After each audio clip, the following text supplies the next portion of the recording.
Olá, irmãos, estou aqui para mais um vídeo, onde vou estar trazendo um vídeo sobre o que mudou na minha vida depois que eu aceitei Jesus, né? Primeiramente, quero estar lendo uma palavra em Efésios capítulo 2, no seu versículo 18. Porque por ele e ambos temos acesso ao Pai e um mesmo Espírito. Assim que já não sois estrangeiros nem forasteiros, mas concidadãos dos santos e da família de Deus, edificados sobre o fundamento dos apóstolos e dos profetas, de que Jesus Cristo é a principal pedra da esquina, no qual todo o edifício bem ajustado cresce para o templo do Senhor, no qual também vós juntamente sois edificados para a morada de Deus em Espírito. Uma palavra muito boa que devemos meditar sempre. Primeiramente, eu vou estar falando, né, o que mudou na minha vida depois que eu aceitei Jesus. E eu acredito que eu estar falando isso, né, aqui, né, sobre o que aconteceu, né, uma experiência. Acredito que posso estar inspirando outras pessoas, né. Quando eu tinha uma certa idade ainda, eu não sou, só tenho 16 anos, né, ainda tenho 16 anos. Logo estarei completando 17, mas sou um menino novo ainda, né? Que se formou nos caminhos do Senhor, né? E que está lutando, né, para continuar nos caminhos do Senhor. Quando eu não tinha entendimento nessas coisas, nessas palavras, minha mãe sempre me ajudava, né? Sempre falava comigo e sempre me mostrava passagens bíblicas, né? Que motivava, me ajudava, né? Abria minha mente. Mas lógico que quando eu era criança, né, tinha uma certa idade, entre os 12 anos, né, eu não queria saber muito, porque eu queria fazer outras coisas, brincar, né, ficar com meus colegas, né, na rua, brincando, jogando bola. Eu queria fazer essas coisas, não queria, tipo, dar minha atenção para a Bíblia, né? E hoje eu percebo que foi uma coisa que mudou muito a minha vida, né? Depois que eu aceitei a Jesus, né? Depois que eu comecei a ter um entendimento. Mas lógico que naquele tempo, né? Eu ainda era criança, só tinha 12, entre os 10 aos 12 anos, né? Por aí. E eu não queria saber muito disso. Muitas crianças hoje em dia também, às vezes, não querem saber muito disso. E muitos jovens também, né? Que é uma coisa muito importante que devemos tratar. Então, às vezes uma criança não quer saber daquilo, mas não é porque ela não gosta, é porque aquilo naquele momento não interessa a ela. Aquilo não está interessando ela naquele momento. Mas vai ter um momento que ela vai lembrar do que aconteceu, da palavra que a mãe falou, da Bíblia que a mãe deu, falou, olha, leia aqui. Ela vai lembrar e vai querer tornar fazer aquilo de volta. Ela vai se lembrar. Então é por isso que é bom você sempre ensinar a sua criança, seu filho, né, nos caminhos do Senhor. E eu fui ensinado nos caminhos do Senhor, né? Tem os pais que me ajudaram muito e me apoiaram muito e me fizeram com que eu visse o caminho da verdade, né? Fizeram que eu continuasse caminhando e perseverando, né? Eu cresci num berço cristão, né? Junto com meus pais que são pastores, né? E certamente, quando eu completei 15 anos, eu fui para uma igreja que era bem pequena. E eu sempre gosto de ir em igrejas que são pequenas, né? Sou muito achegado a esses tipos de igreja, né? Que são pequenas, né? Tem poucas pessoas. Porque ali eu me sinto melhor, né? Me sinto assim mais livre, né? Lógico que tem igrejas que são maiores, né? Igrejas assim que você vê que tem bastante gente e é muito bom você ver essas almas. Mas eu gosto bastante de ir em igrejas pequenas porque ali eu sinto como se fosse um lugar, um lugar melhor, né? Um lugar assim onde eu me adaptei, né? E eu vivo numa igreja pequena, né? E tem bastante pessoas, né? Crianças, né? Bastante crianças. E eu me acostumei dessa forma, né? Numa igreja pequena. E eu gosto bastante de sempre quando sair com a minha mãe ou com meu pai e perguntar para eles, a gente vai numa igreja pequena, né? Quando é igreja grande eu gosto bastante de ir, né? Porque você vê que tem uma certa diferença no sentido que vem muitas pessoas e você vê aquelas pessoas, né? Pulando, né? Exaltando o nome do Senhor e é muito bom. Mas eu sou muito achegado a uma igreja pequena, né? Eu acho que eu fui acostumado desse jeito, né? E eu gosto muito mesmo. E quando eu completei meus 15 anos, eu estava, né, ainda perdido, né? Tava perdido no caminho, não sabia o que fazer, não sabia onde andar, não sabia as coisas que eu poderia fazer, né? Plantar, né? Eu não tinha o entendimento nem a sabedoria. Então, uma certa vez eu fui para a igreja com a minha mãe, né, e a amiga dela, e fomos numa igreja e eu tava gostando de ir lá todas as quarta-feiras, né? A gente ia lá, sempre ficando com os irmãos lá, né? Todas as quartas-feiras, congregando com eles, né? E, e vendo, né? Eu sempre vendo aquilo, né? Vendo aquelas pessoas, né? Louvando, pregando a Deus. E certa vez vem um irmão, né? Um pregador de fora e falou uma palavra que marcou no meu coração, né? E fora que quando foi estava acabando, né, o culto, ele sempre disse assim, ele disse, né, que quem quer entregar sua vida para Jesus, né? E ali eu vi uma oportunidade, né? E eu falei, eu vou entregar minha vida para Jesus. E eu levantei, né, e fui lá para frente. A igreja era pequena, aí eu fui e me levantei e já fiquei de pé lá na frente, né? E foi outras pessoas também, né? E foi muito bom, porque quando aquele irmão orou por mim, e eu senti assim que eu entreguei minha vida de verdade para Jesus, né? E ao passar dos dias, né, eu me senti diferente, senti que eu estava melhor, né? Me senti melhor, me senti mais forte, né? Quando eu entreguei minha vida para Jesus. E lógico, irmãos, que uma coisa importante que eu vou dizer aqui não quer dizer que você vai entregar sua vida para Jesus que você não vai errar. Você vai errar, entendeu? Você vai pecar, vai falar coisas que não deve falar, vai ver coisas que não deve ver, vai pisar onde não deve pisar. A gente sempre vai cometer erro. Não quer dizer que vamos entregar nossa vida para Jesus que vamos ser perfeitos. Não existe isso. Muita gente erra. Mas aqui está uma coisa. Se você errar, peça perdão para Deus. Agora, tem pessoas que às vezes quando erra, né, não acham que está tudo perdido. Mas o importante não é você entregar sua vida para Deus de você não pecar mais. O importante é você entregar a sua vida para Deus e quando você pecar, você vê que você errou e se reconciliar com Deus, entendeu? Porque muita gente entra, né, nesse propósito de entregar a vida para Deus, né, para Jesus, achando que não vão errar mais. E às vezes acabam cometendo esse erro que é achando que não vão errar. E isso está muito errado. Você tem que, quando você for entregar sua vida para Jesus, você tem que pensar: eu vou entrar nessa vida, as batalhas vão ser difíceis sim, mas quando eu errar, né, eu vou me levantar e vou me reconciliar com Jesus, né?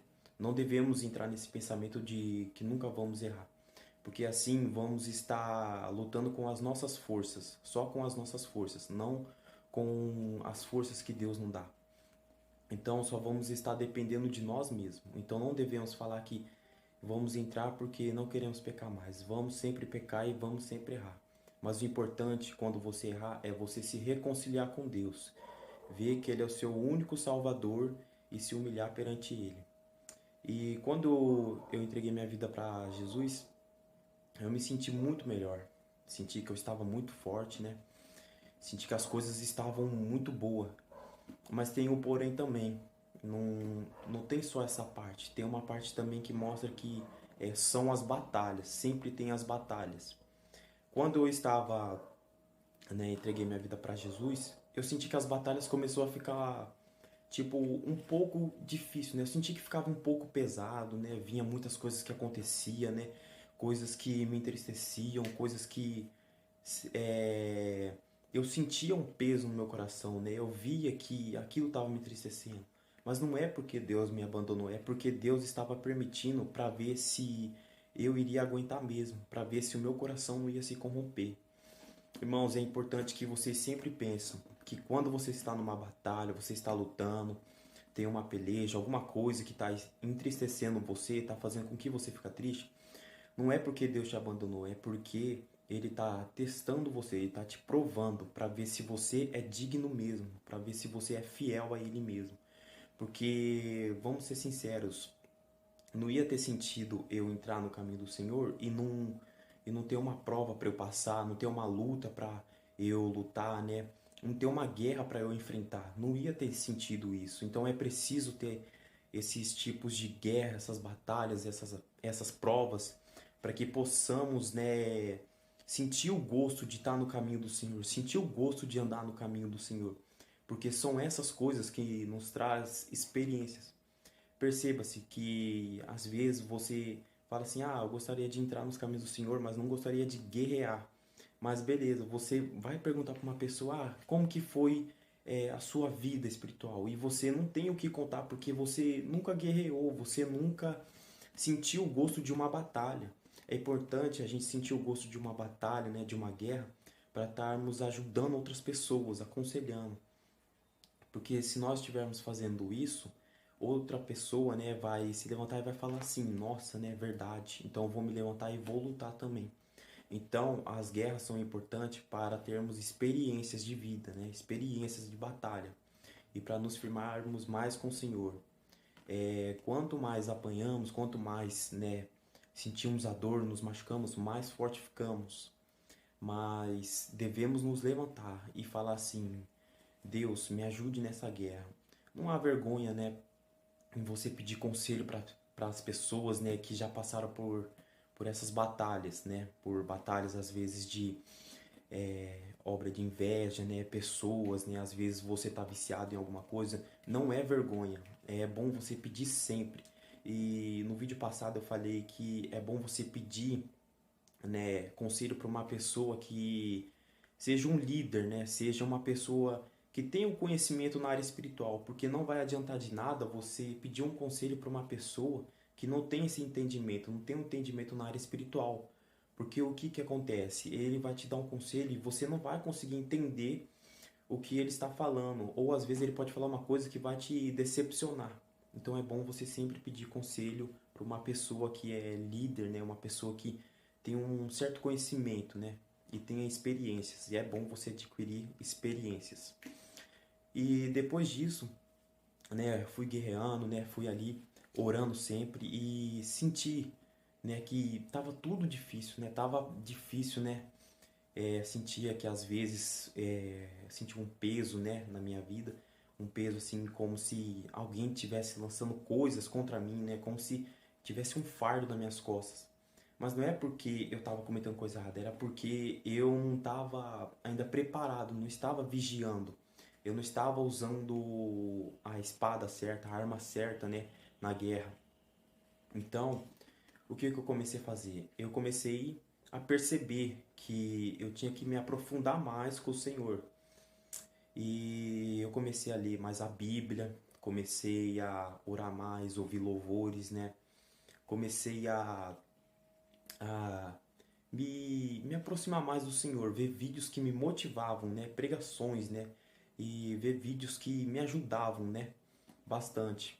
Irmãos, é importante aqui que vocês leiam bastante a Bíblia, entendeu? Mas não leia naquele sentido de, ah, eu vou ler a Bíblia só por ler. Nunca faça isso. Leia a Bíblia e entre no personagem, entre nela. A Bíblia é como uma porta. A gente tem que entrar nela. A gente tem que usar a Bíblia como uma porta espiritual. Então vamos entrar nessa porta e vamos guerrear bastante, né? Porque a vida é cheia de guerra, né? O mundo espiritual é cheio de guerra, então vai depender de nós se vamos querer entrar nessa porta espiritual ou se vamos querer só ler, né, como se fosse um livro normal. E tinha outras coisas também, né? Coisas que eu fazia antes, eu larguei, como, por exemplo, às vezes na escola, né? Muitos jovens às vezes cometem isso, né? E eu cometi bastante isso, que foi falar palavras, né, que não eram coisas boas, né? Palavras de maldição, né? Como xingar a mãe do amigo, né? Falar coisas que não prestam, sabe? Palavras que amaldiçoavam mesmo. Às vezes a gente fala isso achando que é brincadeira, mas não é. Às vezes a gente está atacando uma maldição pro próprio amigo, né?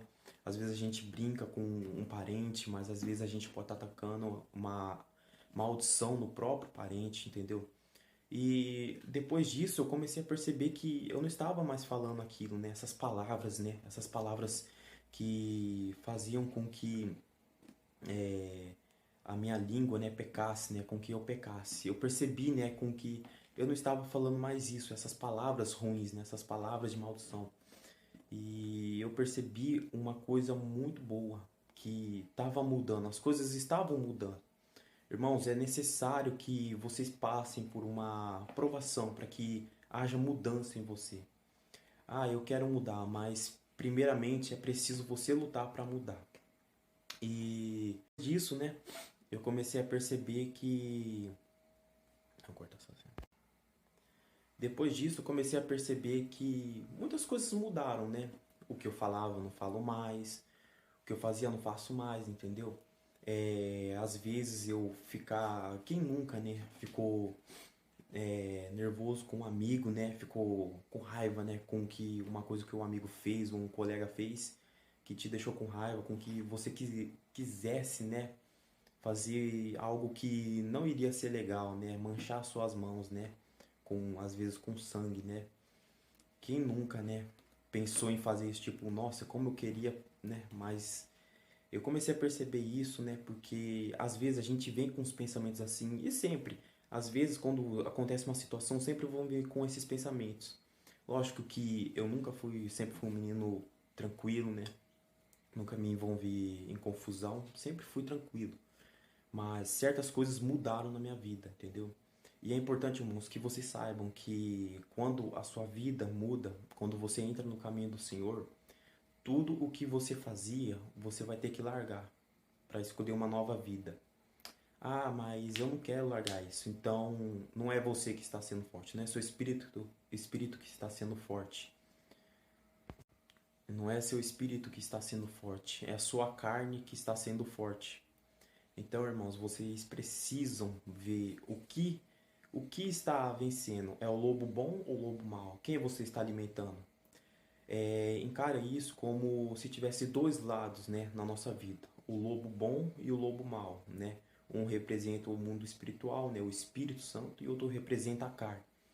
Quem você está deixando, né, ganhar essa guerra? Quem você está deixando, né, vencer, né, essa briga? Então, irmãos, é importante que vocês vejam aquilo que você fazia mais, você não deve fazer mais, entendeu?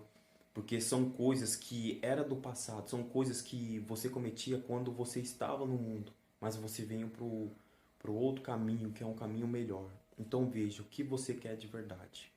E não deixe com que a sua carne fale mais alto, né? Não deixe com que as intenções falem mais alto. Veja e sempre lute, ore, leia, né? Blinde a sua mente. Então, irmãos, é importante que vocês vejam o que é importante para você, né? O que faz com que você seja mais forte, né? O que te deixa mais forte? É viver no mundo ou viver no mundo espiritual, né? Viver no caminho do Senhor. Veja o que está fazendo você ser mais feliz, né? O que não é ilusão para você. E eu agradeço por esse vídeo, que vocês tenham uma tarde abençoada e que Deus abençoe vocês.